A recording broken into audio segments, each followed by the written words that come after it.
Good morning, good evening, good afternoon. My name is Raphael, the community manager for Wirex, and you are live with me from a very snowy and cold London. And this week I will be going through this week's top cryptocurrency coverage as well as the latest Wirex news.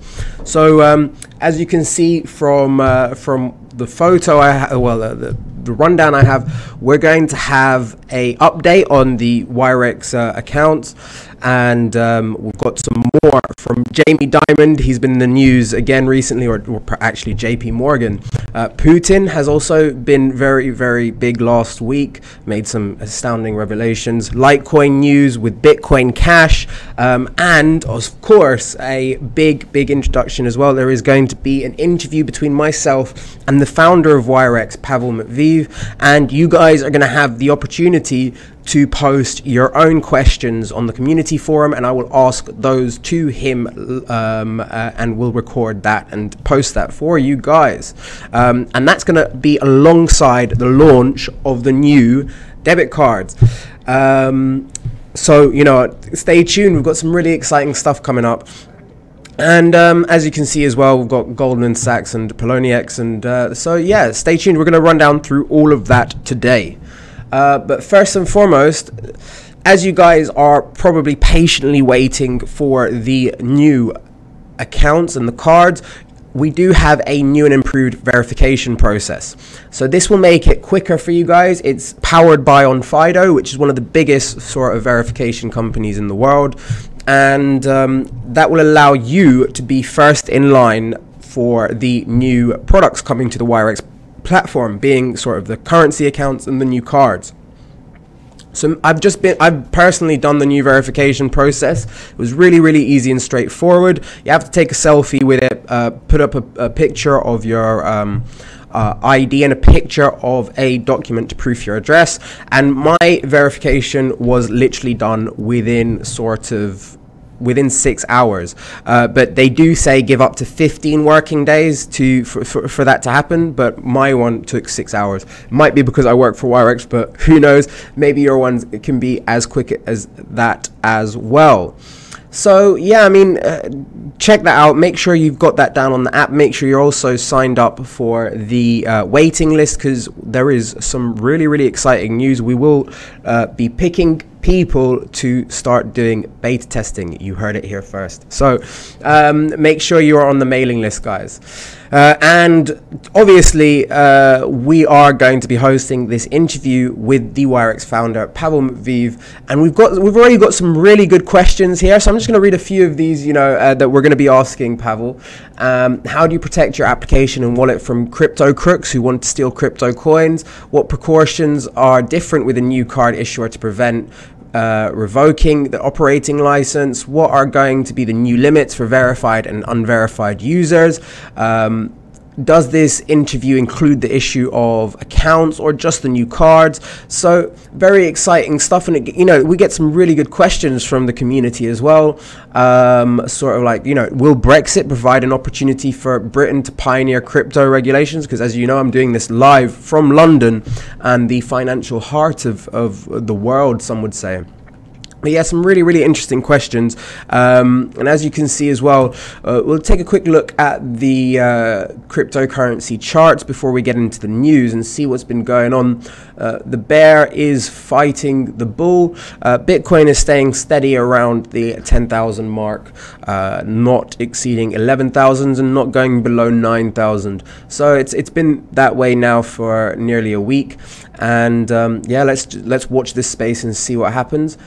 But in terms of sort of geopolitical news, Bitcoin and cryptocurrencies have had an amazing week, and we're going to touch upon the reasons why, what has actually happened to make this a sort of great week for cryptocurrencies and Bitcoin. And the first story, as you may have already heard, is with regards to Bank of America. Bank of America is currently worried about the threat of cryptocurrency to its business.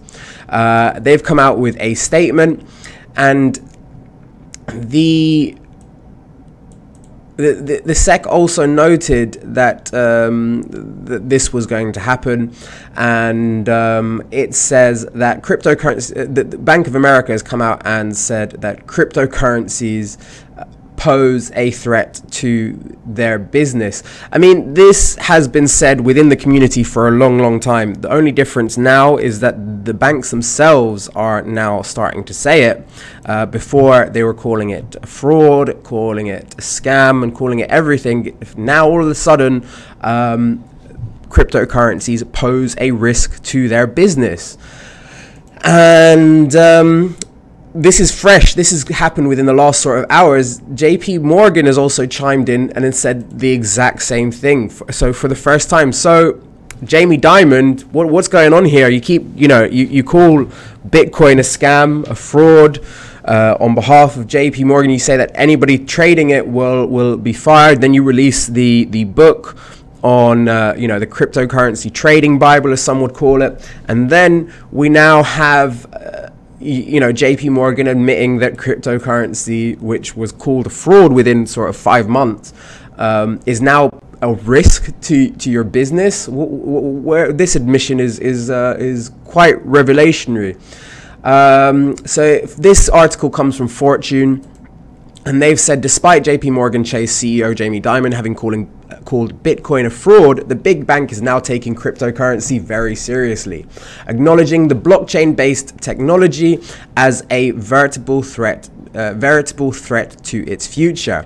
In JP Morgan Chase's annual report released Tuesday afternoon, that was yesterday, the bank counted cryptocurrencies such as Bitcoin and Ethereum as risk factors to its business for the first time, recognizing that digital currencies are new forms of competition that could quite literally give the bank a run for its money. And that is essentially why Wirex is here, because we aim to sort of bridge the gap between the legacy banking infrastructure and the cryptographic future. So by signing up for Wirex and having the Wirex wallet on your account, you are going to be part of this technological and potentially financial revolution. So keep it Wirex. And this follows from also Goldman Sachs, who have also, this comes from CoinDesk, Goldman Sachs have also said the exact same thing, and they've labeled cryptocurrency a business risk. So we have 3 huge banks now claiming that cryptocurrencies are a risk to their business. And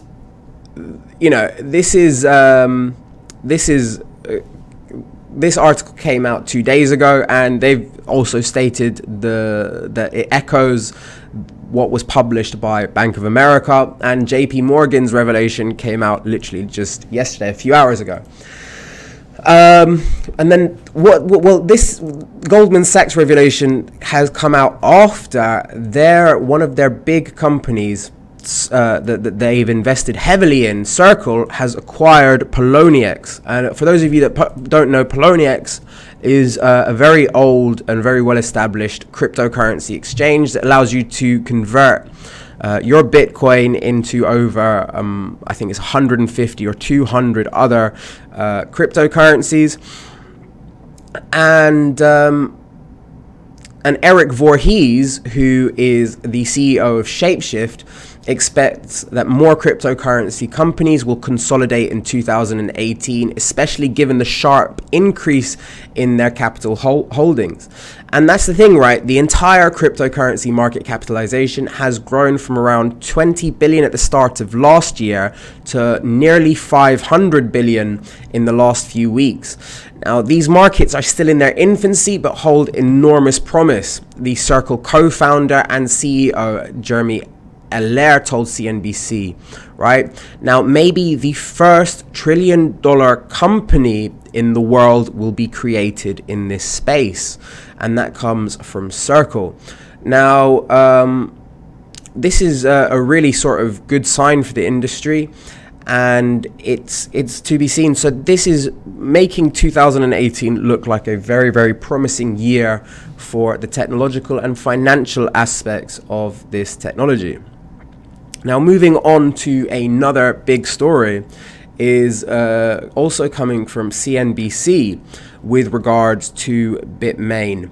Now, Bitmain has actually broken a operating profit record. Last year, they calculated a profit of 3 to 400 billion. No, sorry, not 100 billion, 3 to 4 billion. Wow. If you could imagine, if you could imagine 3 to 400 billion. No, it's 3 to 4 billion. But the crazy thing is that these guys produce hardware, right? So computing hardware. If you compare them to an established long player in the market, Nvidia, who also creates computing hardware, Nvidia's profit was 3 billion. So Bitmain, I'm not sure, I think Bitmain's been around since 2013. Yeah, so 2013 is now as profitable as Nvidia, which has been making cards for as long as I can remember. I remember my first computer had an Nvidia card on it, and you know, and I think that was in 1997. So yeah, a long time Nvidia has been around, and Bitmain has only been around since 2013, has managed to exceed the operating profits of Nvidia, which is crazy. And Bitmain obviously produces ASIC miners. ASIC miners are much hyper efficient in comparison to traditional GPU miners, which Nvidia produces GPUs, which you can also use for mining, but Nvidia was mainly producing them for games and gamers. Bitmain produces application specific integrated calculating machines. So anyways, that's pretty much that from Bitmain. The next bit of news is with regards to Mr. Putin. Now, this comes from Russia Insight's YouTube channel, and this is a video of Putin in a meeting, and he fully endorses blockchain technology, and he says that more investment must be made into the sort of intellectual and research in this area. And he basically says, you know, the Stone Age, this is a big quote from this video, my favorite quote from this video is, the Stone Age didn't end due to a lack of stones, but because new technologies appeared. So that's kind of what Wirex has been saying all along. Wirex has said the exact same thing. Wirex has said that legacy banking systems need to merge with the cryptographic future. And that's exactly what Wirex is offering.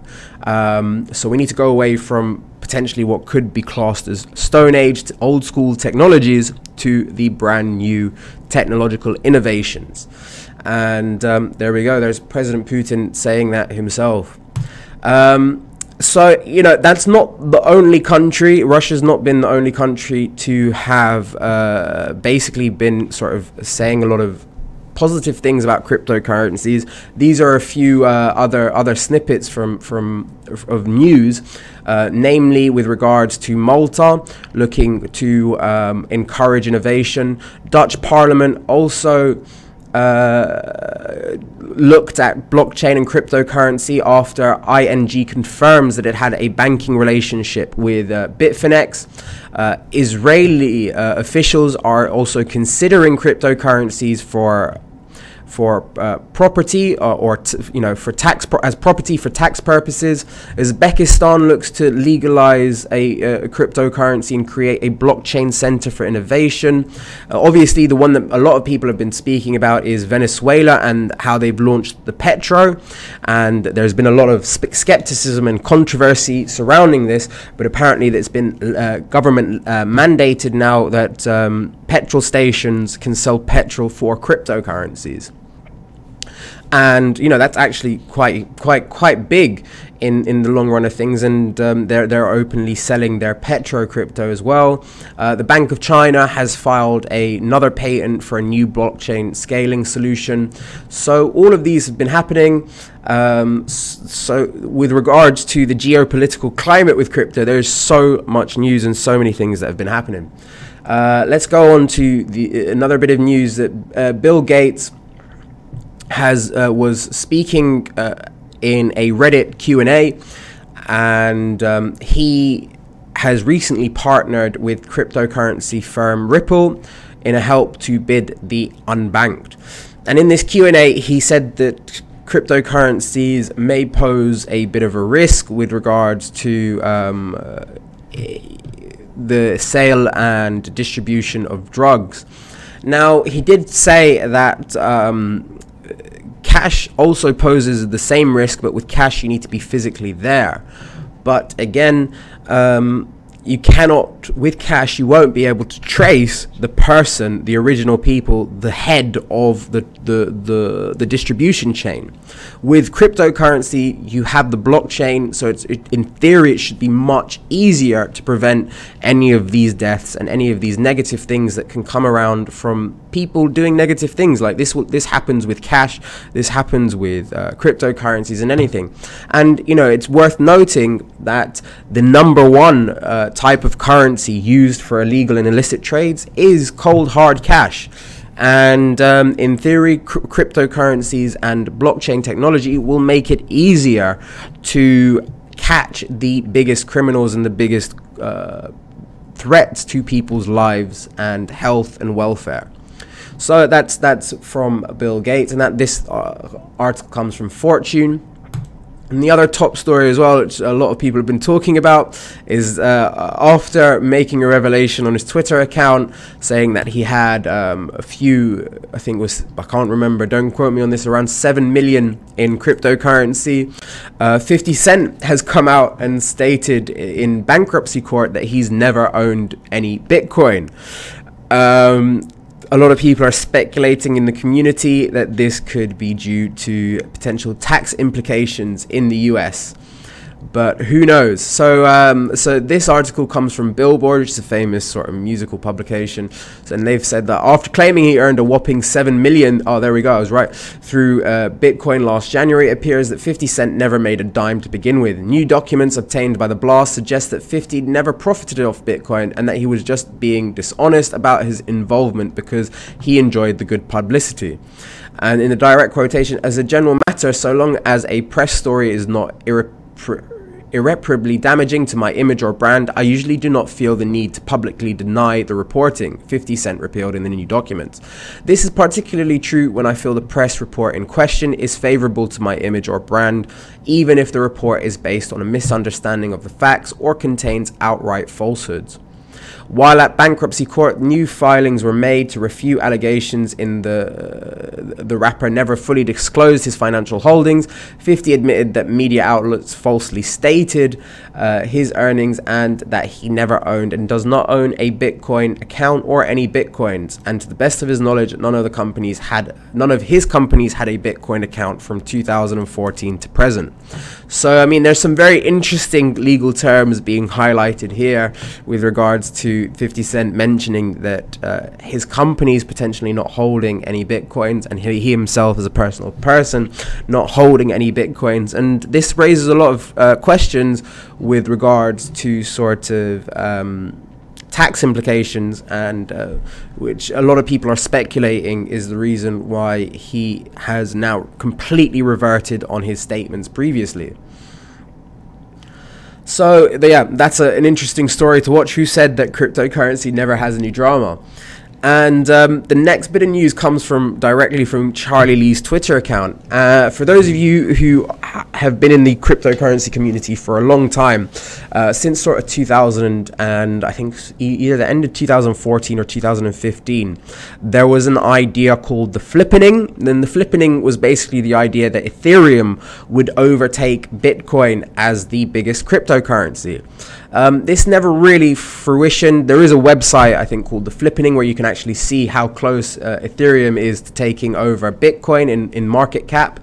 But then Charlie Lee, the creator of Litecoin, has chimed in and said, well, you know, when the flippening's not going to happen. It's never, you know, he's stated it there. The flippening will never happen. But the flappening, which is Litecoin overtaking Bitcoin Cash, will happen this year. So, I mean, that's an interesting revelation. He's posted this graph of Litecoin's market cap versus Bitcoin Cash's market cap. And in the graph, it does look like that the two lines are getting closer together, and that is a very, very interesting development from Satoshi Lee. And it's to be seen what what will come out of this in 2018. So very, very cool year for crypto and blockchain enthusiasts.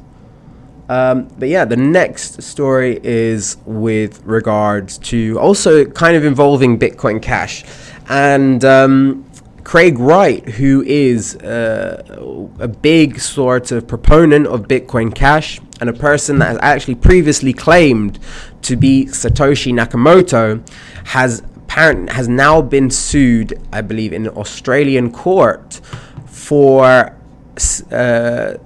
allegedly stealing $5 billion worth of cryptocurrency and other assets. So this story again comes from CNBC. Oh, sorry, no, apologies, I was wrong. The lawsuit filed earlier this month with the U.S. District Court for the Southern District of Florida alleges that Wright plotted to swindle IT security expert Dave Kleiman out of hundreds of thousands of bitcoins and intellectual property rights to a number of blockchain technologies. Blockchain is the distributed ledger that underpins Bitcoin. Kleiman was left wheelchair bound after a motorcycle accident. He died in April 2013 after suffering from an MRSA infection. The lawsuit was filed by his brother Ira on behalf of Kleiman's estate. According to the filing, Wright and Kleiman partnered to mine Bitcoin and owned and controlled more than 1.1 million Bitcoins between them. In 2011, the pair founded Florida-based firm called W&K Info Defense Research LLC, which was engaged in Bitcoin mining and software development and research. Kleiman owned between 50 and 100% of W&K, the lawsuit said. It claims that the Kleiman estate owns the rights to 5,118,266,427.5 dollars worth of Bitcoin and intellectual property rights. So that's very interesting. This guy is quite well known within the community. He's pretty famous. Craig Wright. It's quite entertaining to watch his interviews. So you heard it here. Go see those interviews. But that's pretty much everything for today. Don't forget to share your affiliate links. Also, because you will be able to start earning Bitcoin very, very soon. Also, please leave your questions in the Wirex community forum and get those questions coming. We've had 12 replies so far. I think 10 questions in total. We want more. I think this interview is going to be conducted on Monday, and we'll be releasing it very soon as well. And something's almost here, so you guys better be ready. So keep an eye out on the Wirex social feeds, the blog, and everywhere for some really cool up-to-date news on what will be happening with the new product, which we're so close to right now. I can't even describe to you how close we are to releasing it. So thank you very much, guys. I hope you've enjoyed this week's crypto coverage with me, Raphael, the community manager for Wirex, reporting live from a very snowy and cold London. Thank you for bearing with me through my flu voice. I hope you've enjoyed it. Keep the conversation going. Subscribe to YouTube, follow us on Twitter, and like us on Facebook, and keep it Wirex, and keep bridging the gap between legacy banking systems and the cryptographic financial future. That's all from me today. I am signing off. Take care, and I hope you've enjoyed it. Bye bye.